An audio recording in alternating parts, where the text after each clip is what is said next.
Hello, my name is Luke Walton. I'm a producer, and it's my privilege to be doing a series of films.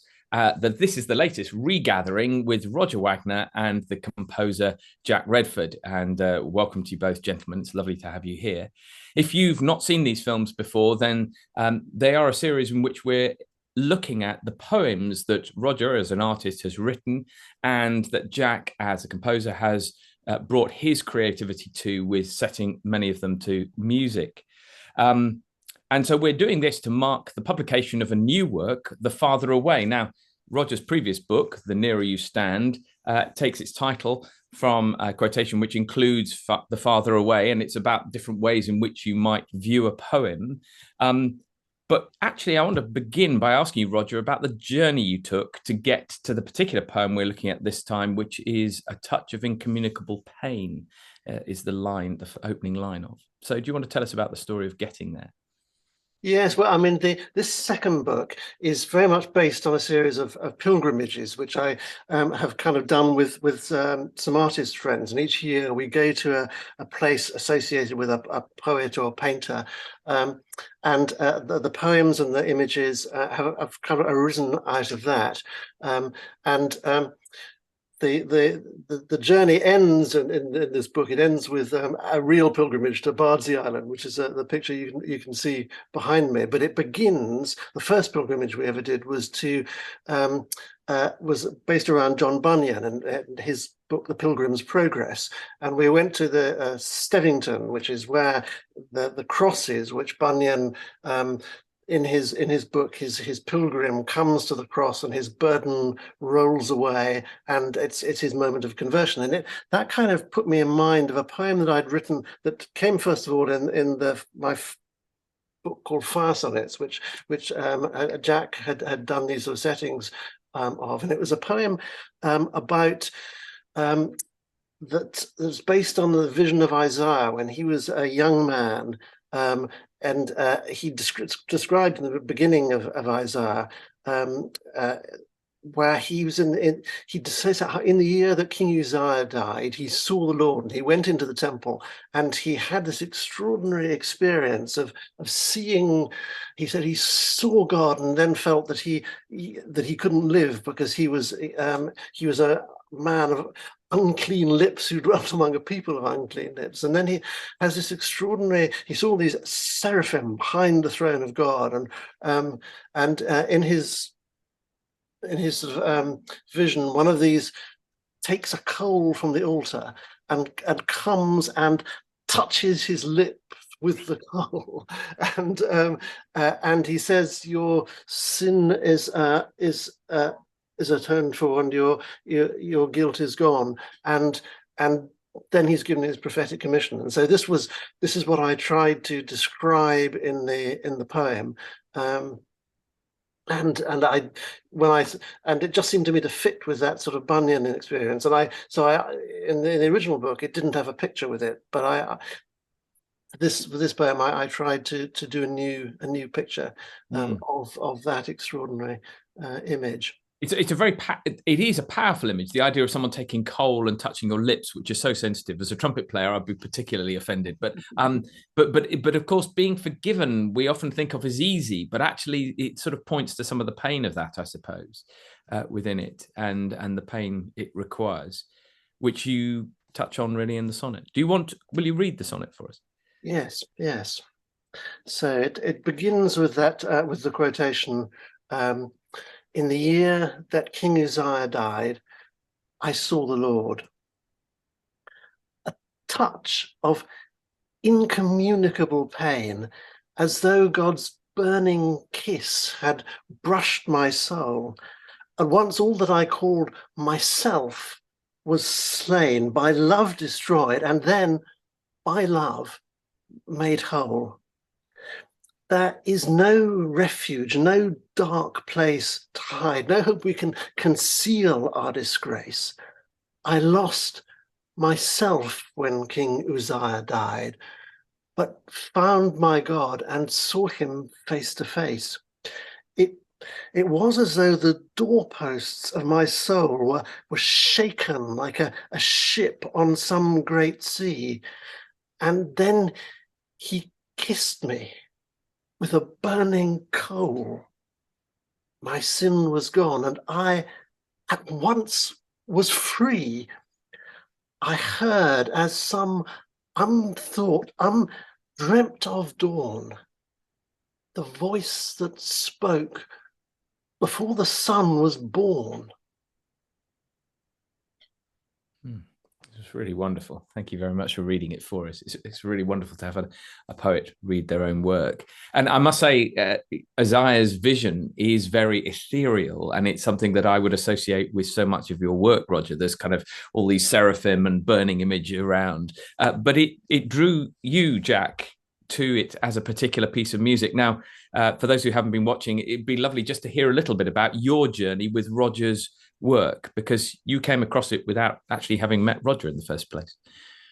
Yeah, that's right. A number of years ago, I think it was in the late 80s or early 90s. I'm trying to remember. But I became aware of his poetry and his painting through an article in Image, which is an American journal of faith and art.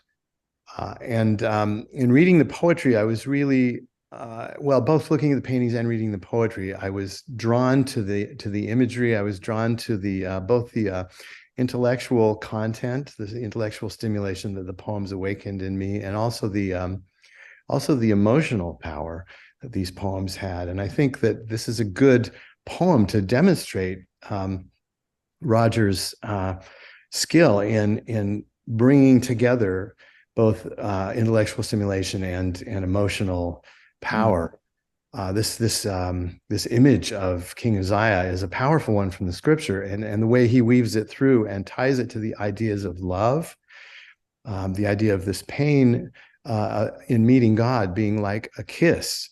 That connection is just such an evocative one, and it evoked music in me. I wanted to find a way of creating literally a sonic landscape in the music where you would have the sense of this epiphany physically, that there would be a visceral sense built into the music. And so I came up with this idea of trying to create the aural equivalent, A-U-R-I-A-L, equivalent of electricity humming, of a burning wire, an electric wire. And so I have the choir at the beginning of the piece making a sound that's sort of a kind of a buzzing sound with their lips, making the consonant of a J or a Z or both of the two together, while they change the cavity in their mouth, change the shape of their mouth, so that it creates this sense of a humming wire. So that you can almost feel like from an aural standpoint, you could almost feel like you were touching that wire.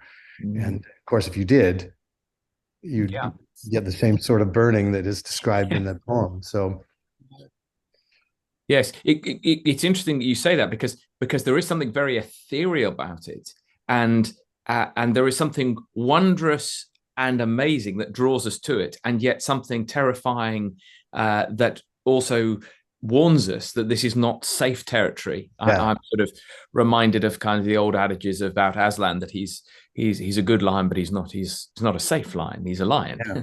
And then when you're setting a text like this, how do you communicate the incommunicable? Yes. You have to find images or metaphors or equivalents that you can use to try and get that across. Yes, so that really does build it. Roger, when you first heard Jack's music for this, how did you feel about that? How did that make you look at your own work again?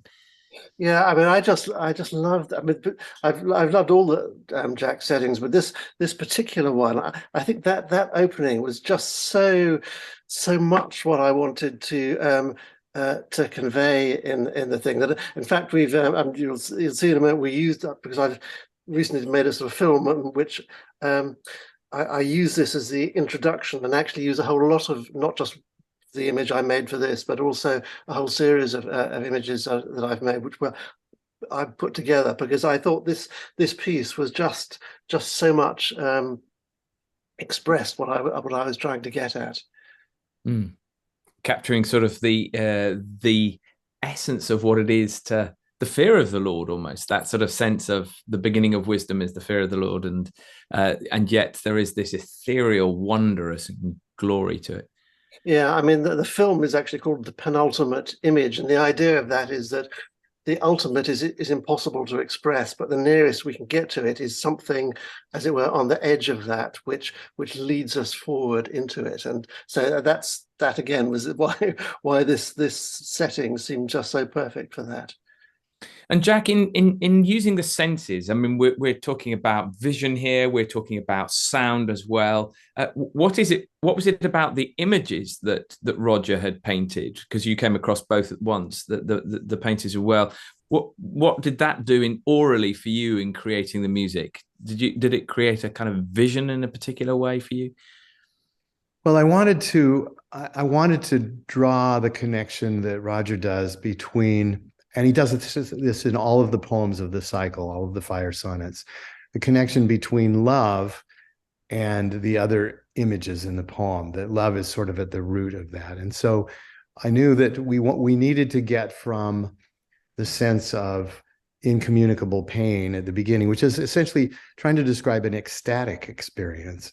And we needed to get from there to a place where you could experience that as a listener to the music as love. And so going from a sense of shimmering or humming wire, to a place where you feel enwrapped or enfolded yourself in a sense of love. And so I felt like the music needed to make that journey within the piece, within the individual segment, of this cycle, with this poem, needed to make that journey from the sort of ecstatic to the sense of being enfolded or embraced. Well, that's brilliant. We're going to hear that music again in a moment, and on screen you can see more details about Roger's work.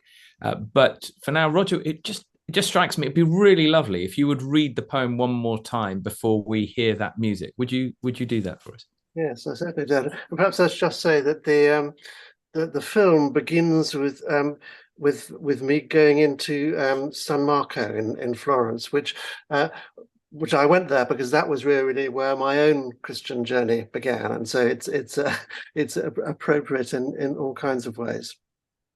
So the poem again.